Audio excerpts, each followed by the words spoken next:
Welcome back to the Barista Witch channel. My name is Misha.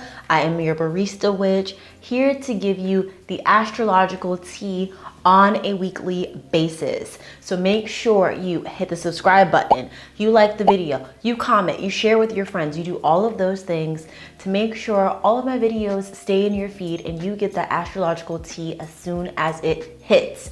Because trust me, girlies, the summer quarter for 2024, things are happening. First and foremost, a significant transit happening in the summer of 2024 is that officially the sun goes into Cancer on July 16th. And I know, my astrological girlies, you're like, what? I thought that the sun has been in Cancer. No.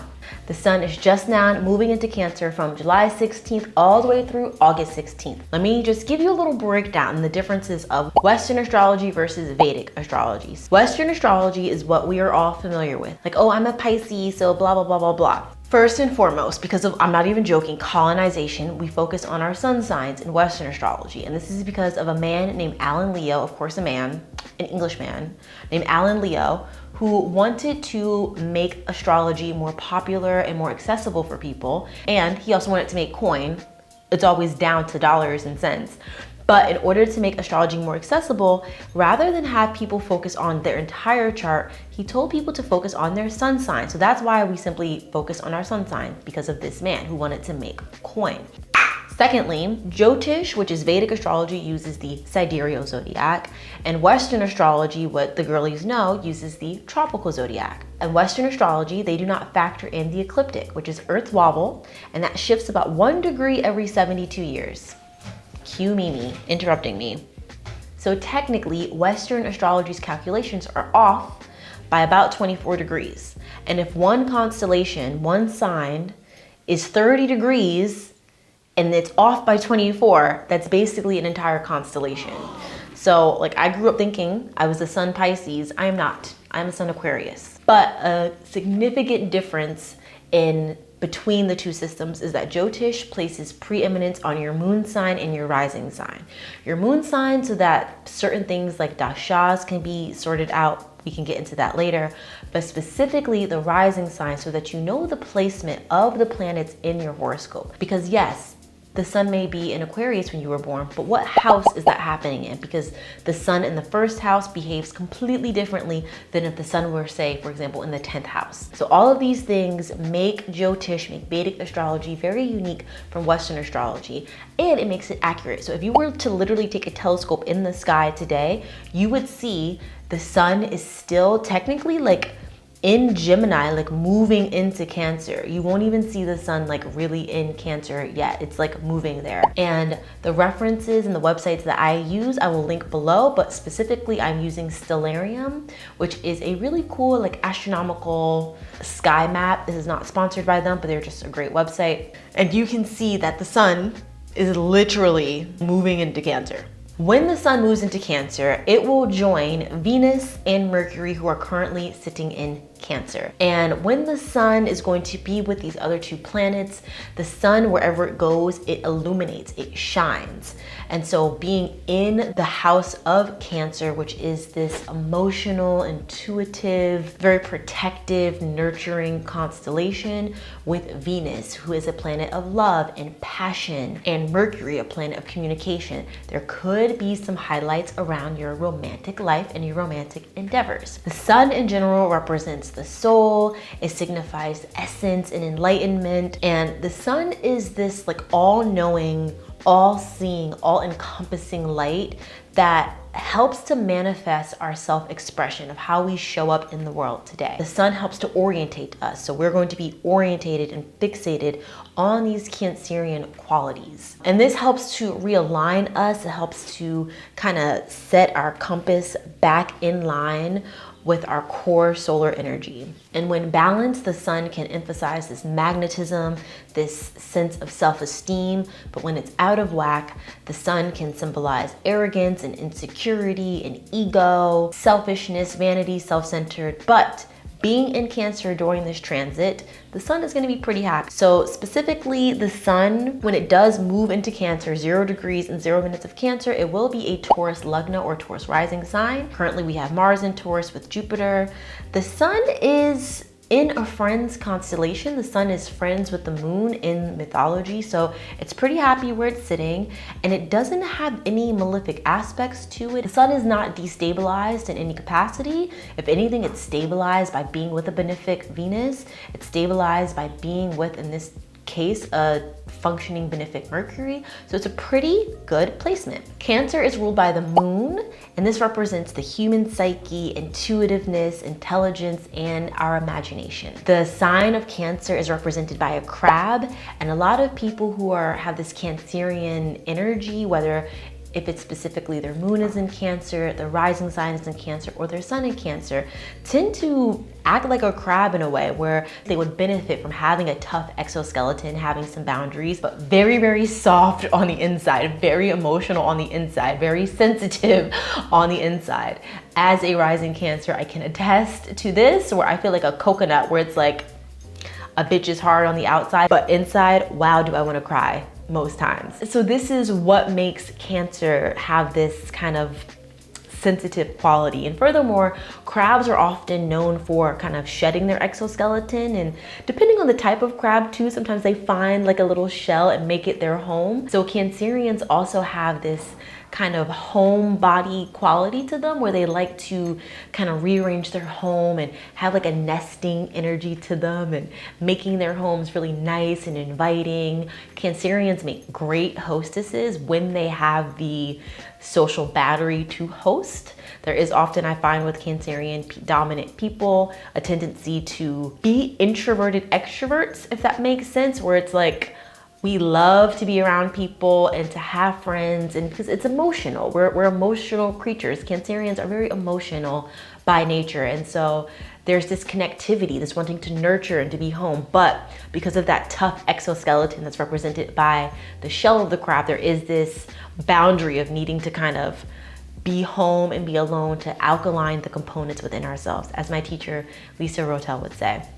And Cancer even has an association with immortality and the underworld because of its link with the moon, which the moon represents in, a lot of lineages, like the occult and, witchy things of that nature. Cancer is an emotional sign where emotions and intuitions can be heightened. So especially with the sun being in Cancer, and the sun illuminates wherever it goes, there will be this illumination of intuitiveness. There will be this illumination of heightened sensitivity. So if you feel yourself having like a gut feeling of something without knowing something, that's your intuition speaking to you and saying to you, pay attention. And whatever that is, whether it's with your relationships, whether it's with your job, whether it's with something with your body, maybe you need more sleep, maybe you need to drink more water.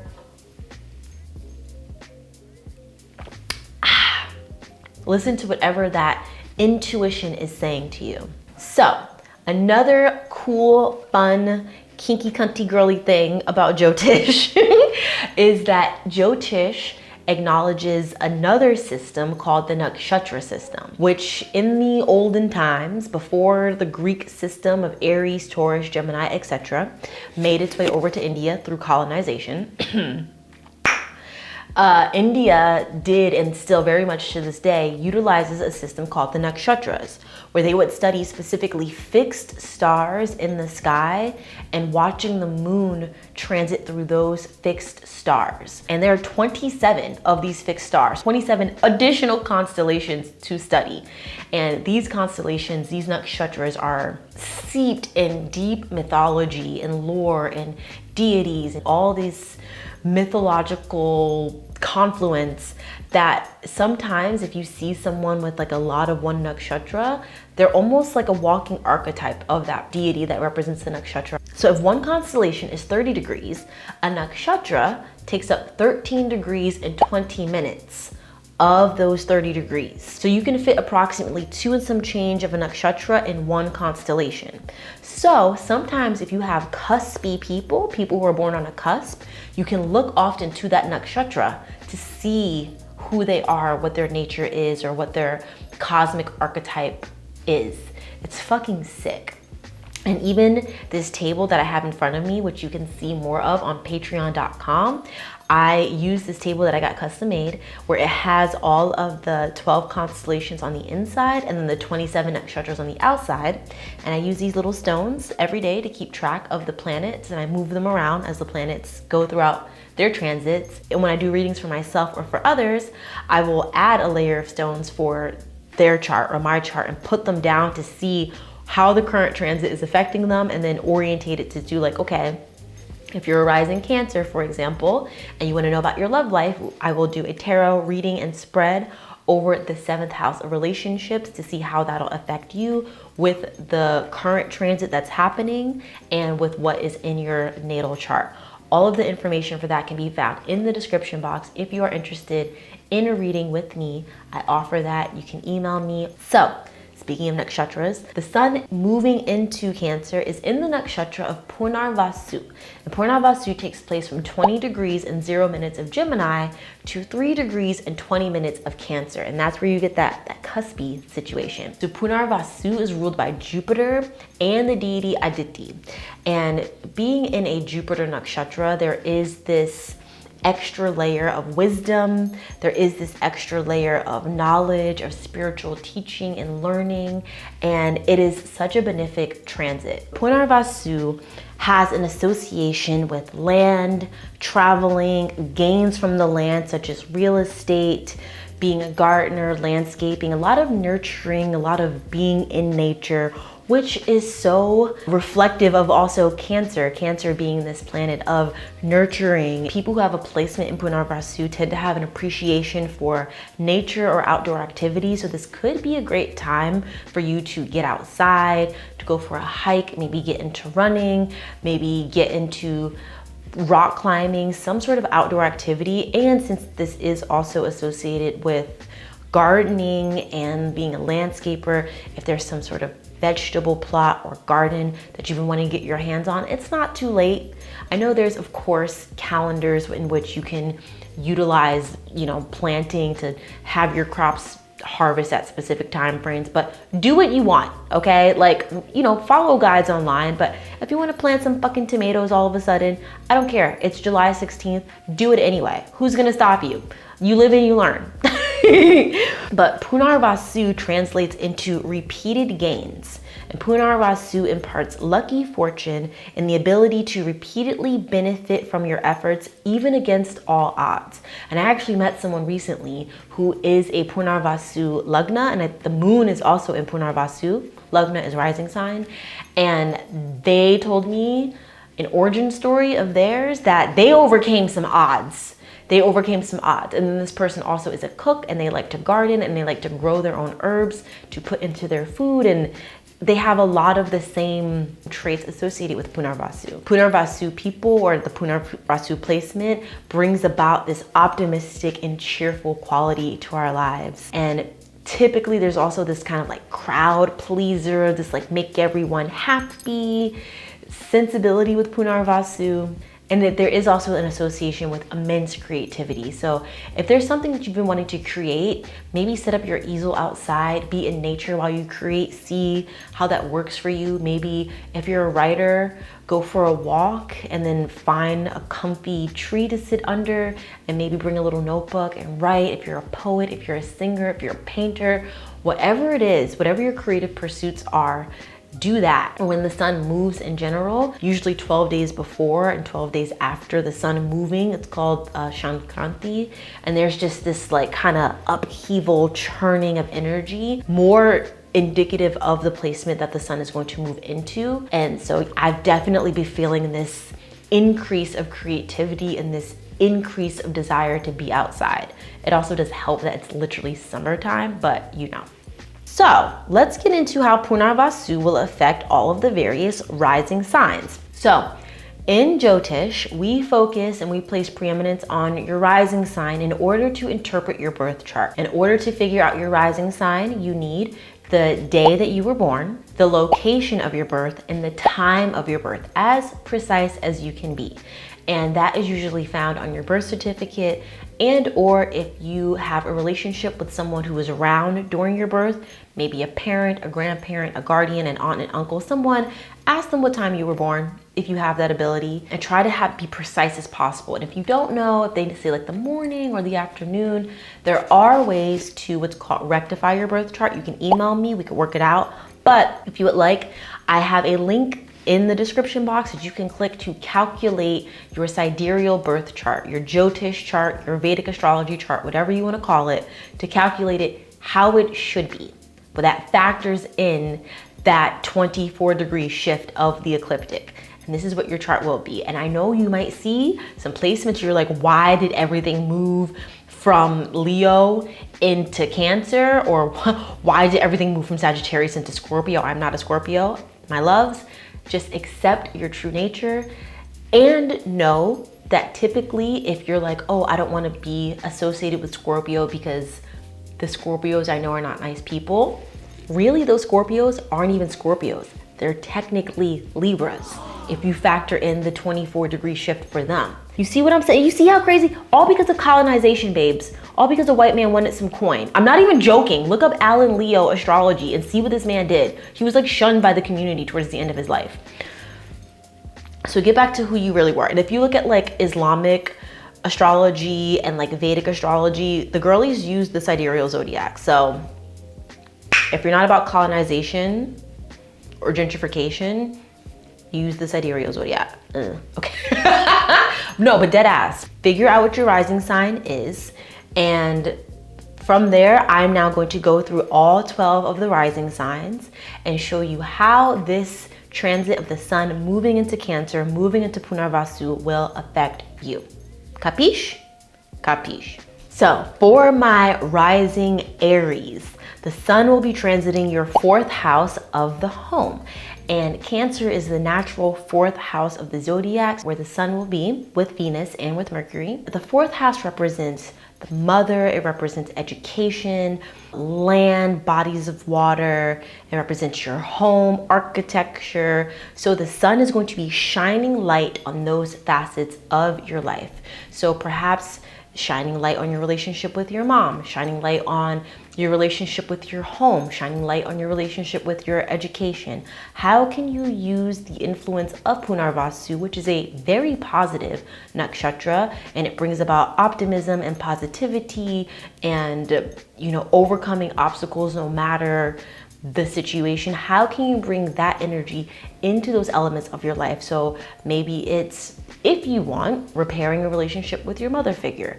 Maybe it's reestablishing a relationship with your education or your home. Perhaps since it is this nakshatra of being outside and outdoors, maybe you incorporate some plant life into your home. Maybe you take a course on herbalism or herbology or plant magic, or how to grow a garden, how to eat seasonally. Maybe you nurture, you bring some sort of nurturing energy to motherhood. And that could be you as a mother, if you have little fur babies or human babies. How can you nurture yourself as a mother? And that doesn't necessarily mean doing things for the beings that make you a mother.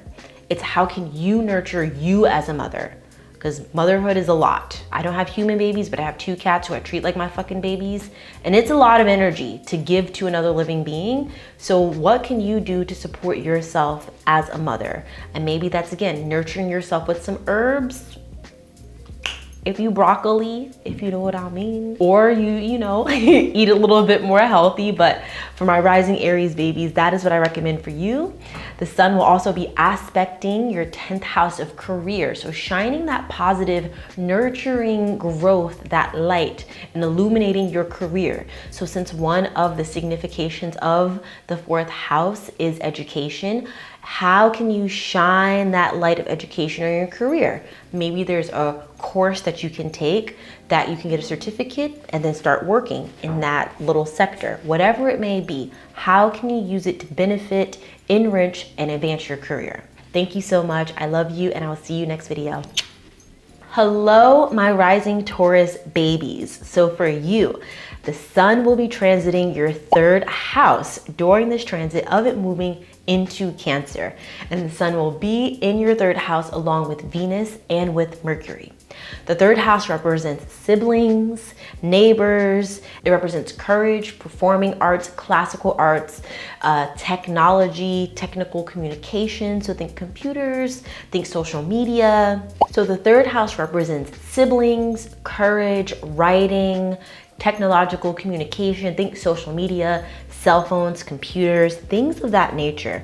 And the sun being here with Venus, with Mercury, will enhance and enlighten those qualities. Perhaps you have some sort of social media business. Perhaps you're looking to start a YouTube channel, to start a TikTok page, to start your Instagram, an online business of sorts.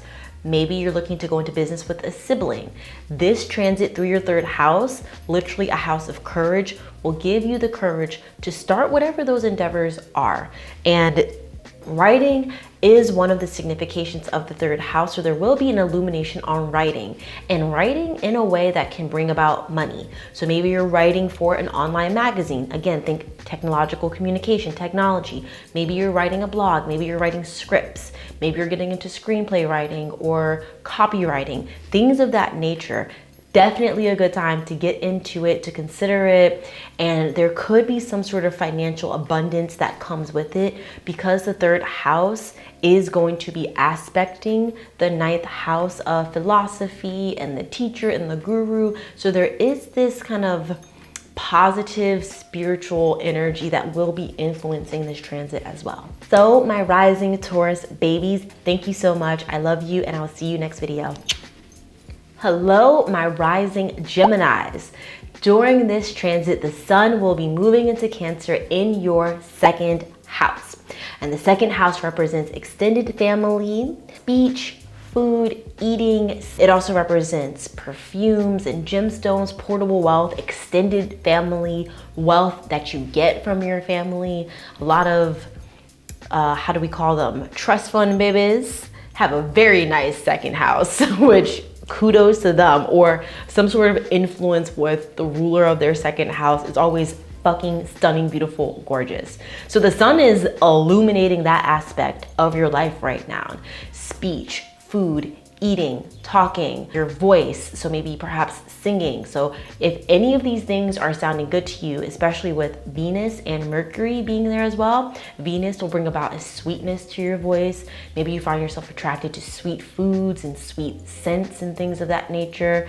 The second house also represents perfume, and Mercury is the planet of communication in a house that represents communication. So there will be this heightened light shined on your second house of speech. This is the perfect opportunity to speak up a bit. So if you have been suppressing your speech, not saying what's on your mind, not setting clear boundaries perhaps, this is the perfect transit to implement those boundaries. Use your voice, speak. And with Venus there, it'll be sweet. It won't come across as aggressive. It won't come across as mean-spirited. And with Mercury there, the planet of the intellect, of the buddhi, and of speech, it will come across concise, precise, and you'll get to the fucking point. Because sometimes, as Kendrick said, you gotta pop out and show niggas certified boogeyman. I'm the one that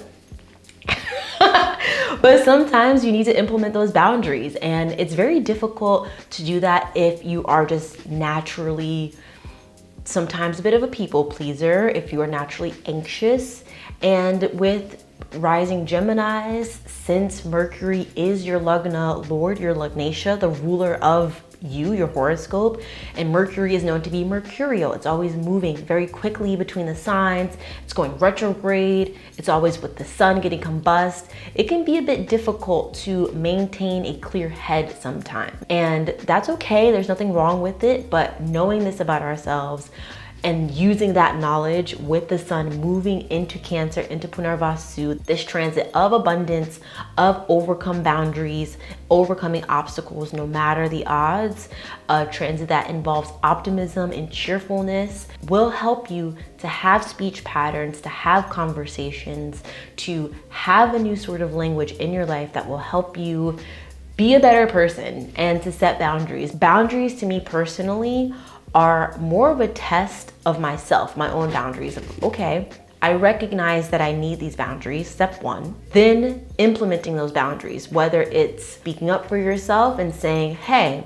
when you do A, B, and C, D, it hurts my feelings. Please don't do it again. Boundary. And that's polite. And depending on the person's response to that boundary, will say a lot about how much you love yourself. Because they can do whatever. They can respect your boundary, they can disrespect your boundary. What are you going to do about it? Because if someone disrespects your boundary, are you going to let them? Or are you going to say, okay, thank you, next? And that is how you start to really love yourself. That is how you really start to practice that self-love, by really implementing those boundaries. So that's all I'll say on that. Thank you so much. I love you, and I'll see you next video. My rising Cancers. Hey twins, hey besties. Rising Cancer here too. So it's officially Cancer season. The sun is on our rising sign. It's in our first house. And the first house is so important. The first house represents you. It represents your appearance, your body, how people perceive you, your health, your face, your nature, your behavior, your personality, your status, your dignity, your honor, your fame. It's everything. The first house is everything. And the sun is here to illuminate and to shine its magnificent luminescence all over that house. And it's with Venus, a planet of love and passion, and Mercury, a planet of speech and communication, aspecting into our 7th house of relationships. So with that being said, since the first house is all about you, this is the perfect time to highlight you and nurture you. Punarvasu is the nakshatra of nurturing. Cancer is the constellation of nurturing and of taking care of little things and protectiveness, that Cancerian crab. So how can you nurture you during this transit? What self-care strategies or routines can you implement and turn them not just into a habit, but into a lifestyle? So personally, I know I need to be better about having a bedtime. I get such creative rushes at night that suddenly I look at the clock, I'm like, oh me, oh my. But I know what will be best for me in self-care is to take my little butt to bed and just to focus on it in the morning.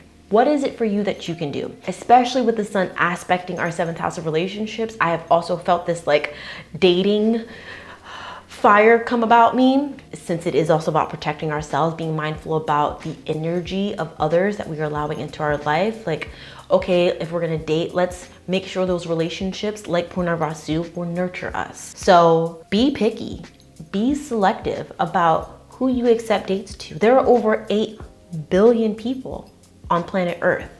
Are you going to let someone's crusty, dusty, musty child disrespect you and breadcrumb you and basically tell you things that you want to hear, but not actually show it? Actions speak louder than words. And if they wanted to, they would. I genuinely mean that. So go on dates with yourself or others in ways that you find nurturing. And especially being rising Cancers, we are constantly in this dream-like future tripping state. I'm very much guilty of that. Something that you can do that's healthy is to, after your date, or even if you go to the bathroom at some point during your date, write in the little notes app in your phone how you feel. Do you feel safe? Do you feel supported? Do you feel heard? Have they asked you any questions about yourself during this date? How can it nurture you during this transit? You deserve the world, and anyone who tells you that you don't, anyone who says that you're asking for too much, tell them to go find less. Don't let someone else's insecurities stop you from shining your light, especially with the sun right now telling us to shine bright like a motherfucking diamond. Shout out to Rihanna, give us a new album. But genuinely, with Venus being here, with Mercury being here, dating, summer dating, it's on and popping. But be mindful, because Mercury does go retrograde next month. That's a whole nother thing, to not start a retrograde relationship. With that being said, my rising Cancers, I love you very much, and I will see you later. Hello, my rising Leos. Hi, how are you?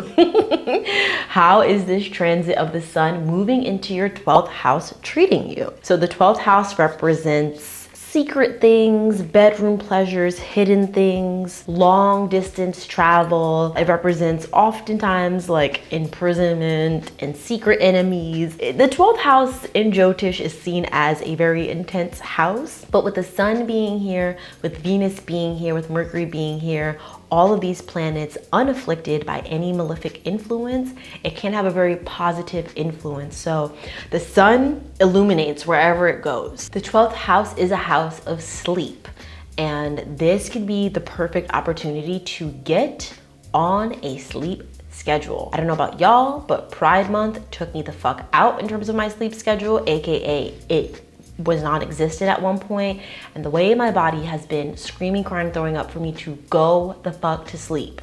So this transit is emphasizing for you, be more mindful about your sleep. Be more mindful about the things that are hidden. The 12th house is a house of hidden things that we don't typically see. So what behind the scenes habits, traits, things that are going on in your life need some attention, because the sun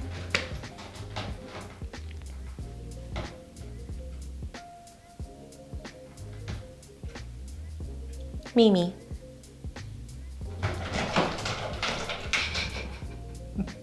The 12th house represents bed comforts, so sex and sleep. And so the sun is going to illuminate those things. With Venus there, with Mercury there, get clear on communicating that you need some sleep. Try to get a sleep schedule on motherfucking lock.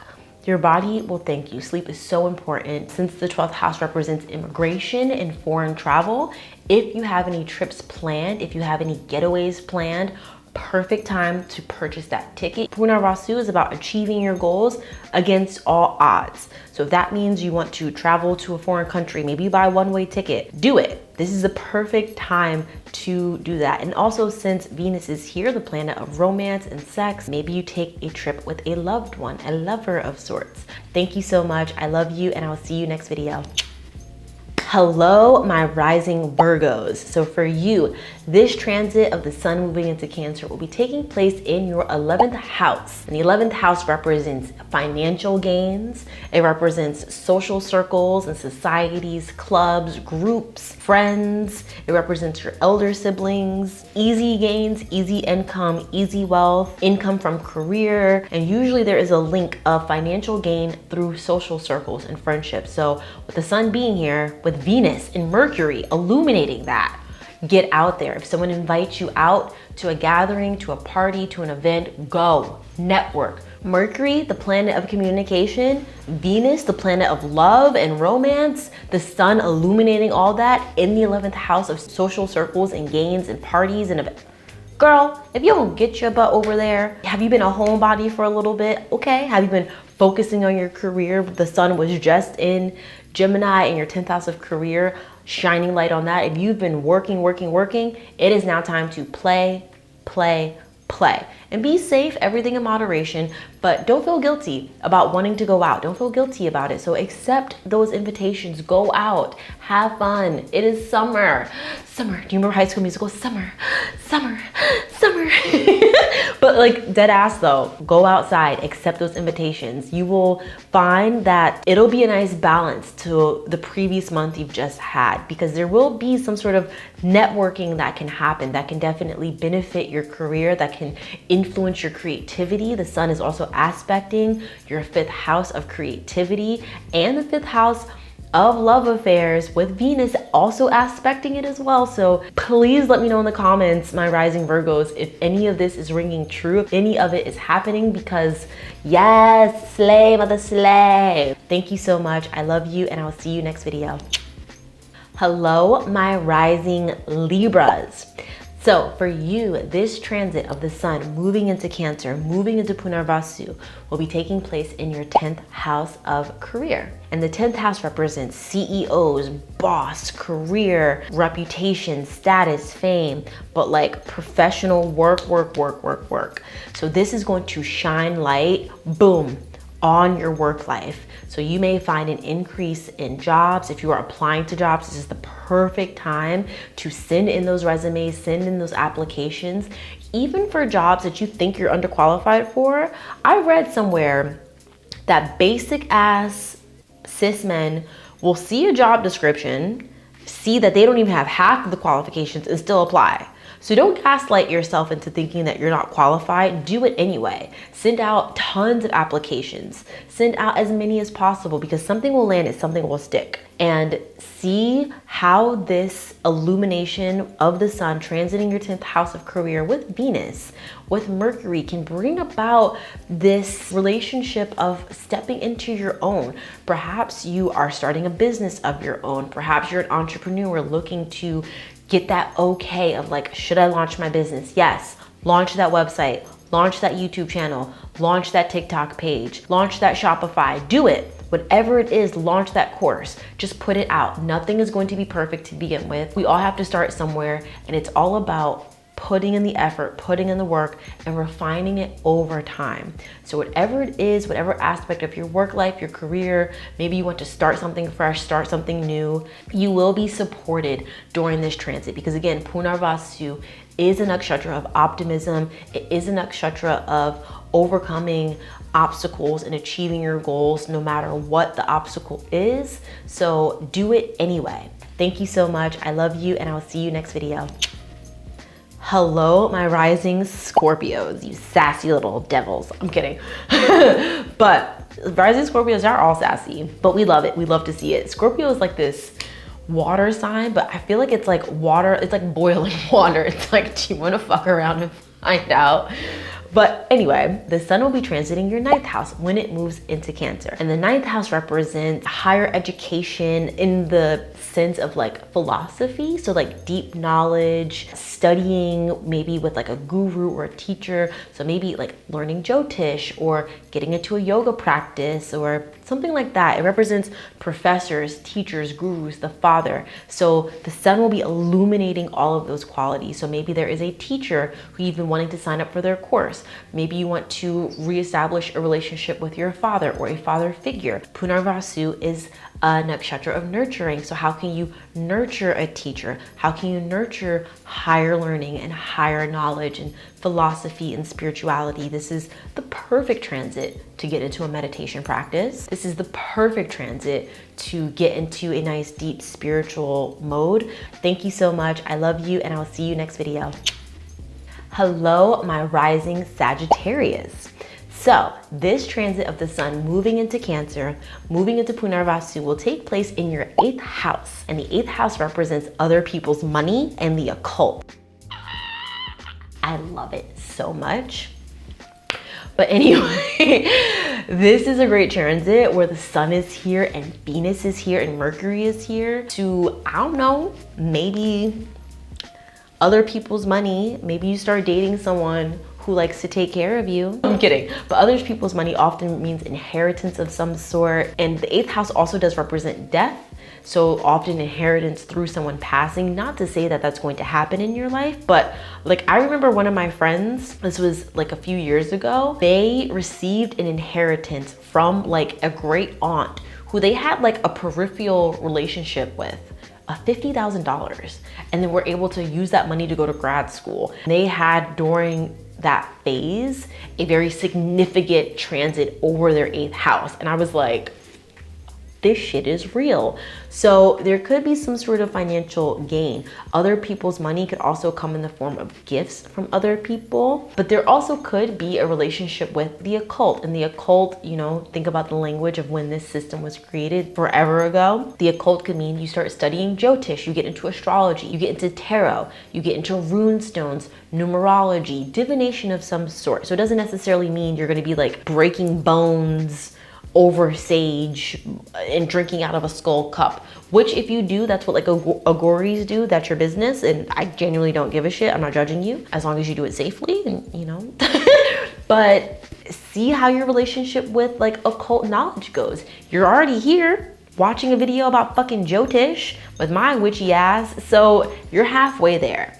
And if you find yourself wanting to deepen your knowledge into these divination arts, this is the perfect transit to do so, because the sun illuminates things and the sun illuminates wherever it goes. So it's illuminating your relationship with the occult, so to speak. It's illuminating your relationship with these esoteric teachings. And Punarvasu is a nakshatra of nurturing. So it's going to come with a nurturing quality. It will be safe, it will be healthy, and you will find, perhaps it's me, subscribe, but you will find something that you feel attached to, that you feel like this is a form of divination that you're deeply connected with. Thank you so much. I love you, and I'll see you next video. My rising Capricorns. This transit of the sun moving into Cancer along with Venus and Mercury will be taking place in your 7th house of relationships. So relationships being romantic relationships and relationships that are business-like in nature. So the other in general. And the 7th house represents marriage, partnerships, the spouse, sexual desire, desire in general. It is a Kama house. It is a house of desire. So the sun is going to illuminate that. And then that's aspecting your 1st house of the self. So if you find yourself wanting to date, if you find yourself wanting a business partner, especially with Venus being here, especially with Mercury being here, communication and romance from Venus and Mercury with the sun illuminating it, go for it. Maybe you go on a date with a rising Cancer because this is happening inversely in a rising Cancer's chart. Just consider it. If you find yourself getting more dates, go for it. Say yes. You never know. If relationships do come about, especially with Mercury about to go retrograde in less than a month, use it as lessons, genuinely, because I do believe everything happens for a reason in some respect. And even if it's not ideal, even if you wanted it to last longer, use it as a lesson. How did you show up this time in this relationship? What version of yourself? How did the person who you were dating, your partner, show up? What boundaries did you put in place? How did you enforce those boundaries? What boundaries did you wish that you put in place? Use it all as data. Use it all as how can you show up better? Because at some point, all of this is going to filter down into this is what I want my love life to be like. And you can just use it all as information. Thank you so much. I love you, and I'll see you next video. My rising Aquariuses. So this transit of the sun moving into Cancer is going to affect your 6th house of routines. And I love this for you because the sun illuminates wherever it goes, and this transit of it moving into Punarvasu will bring about a nurturing quality and obtaining your goals no matter what the obstacles are. And being there with Venus, it'll have the sweetness of Venus, and it'll have the intellect of Mercury, the buddhi, to give you some amazing routines that will help your life. So whatever it is that you need, maybe some healthy routines around your love life, Venus is there. Maybe you set more boundaries. Maybe you're just a bit more gentle on yourself in terms of finding love or finding a partnership. Mercury is there, a planet of speech and communication. How can you bring about a routine of better speech? How do you speak about yourself genuinely? Like, be so mindful with your speech. I see people use language so often that is not in their benefit. And I do believe that words are spells. I'm so cautious of it, or I'm so sensitive to it that I sometimes don't even like sing songs that are crazy like that. Like, listen, I love Dolly Parton, but her Jolene, please don't take my man. Girl, have him. Are you crazy? Singing a song about please don't take my man. Release me. So be mindful of how you speak. Do you say constantly, I'm so tired? Ugh, I'm dying. Ugh, like genuinely, how do you speak about yourself? Please use this transit to change how you speak about yourself. The sun is also a planet that represents vitality and health, and the 6th house also represents health and routines. So maybe you get into a fitness regimen. The Punarvasu nakshatra also represents outdoors and outside. So maybe you take up some sort of routine outside, a gardening routine, a running routine, whatever it is to get your butt into a healthy mindset that will not just be a routine, not just a habit, but will turn into a lifestyle by the end of the transit. Thank you so much. I love you, and I'll see you next video. Hello, my rising Pisces. So this transit of the sun moving into Cancer will be taking place in your 5th house. And the 5th house represents creativity, children, discernment, the creative art, love affairs, like embrace of the courtesan, it's also called, of creative writing, all of those things. The sun is going to be illuminating it, and Venus is being there. This is gonna be a spicy little transit for you. I'm just saying, baby. The sun is here to illuminate your judgment. It's going to help you make good, healthy judgment, especially in the nakshatra of Punarvasu, which is nurturing, which is optimistic, it's positive, it's happy, it's health, it's growing. the sun there with Venus, the planet of love, and Mercury, the planet of intellect, it is going to shed light on this 5th house. So maybe you find some new suitors in your life wanting to take you out on dates. Maybe you are feeling like you want to take others out on dates. Just be safe, you know, wrap it up, stay hydrated, get your sleep. And even if it doesn't manifest as being sexual, like maybe you are someone who's asexual, creativity. See how this influences your creative life. This is the house of the creative arts. So maybe you get into acting or improv or comedy or writing or poetry or dancing, whatever, painting, create, and create without limits, create without judgment, create without a specific outcome. Just feel the creative energy, feel what it's like to just express yourself and see what comes out of it. Sometimes it's like you just got to get it out of your system and then you can edit later, but just see what comes forth. The sun is going to illuminate all of this creative energy and just see what it has in store for you. No judgment. Just love it, especially being a Pisces, a rising Pisces girl. Thank you so much. I love you, and I'll see you next video. Thank you. I appreciate you so much. Thank you for tuning in on this transit of the sun moving into Cancer, moving into Punarvasu. If you found this video, if you found this reading helpful at all, please remember to like this video, hit the subscribe button, and turn the notification bell on so you know whenever a new video drops into your feed. Also, please let me know in the comments below if this resonated with you. Share this video with any of your friends. If you're like, bitch, the sun is actually moving into Cancer right now, oh my God, send it to them and let me know how you feel about it. I love you so much. Okay, bye. Okene wakedu, watashi wa star. Okene wakedu, watashi wa star. Star, kira, watashi wa star.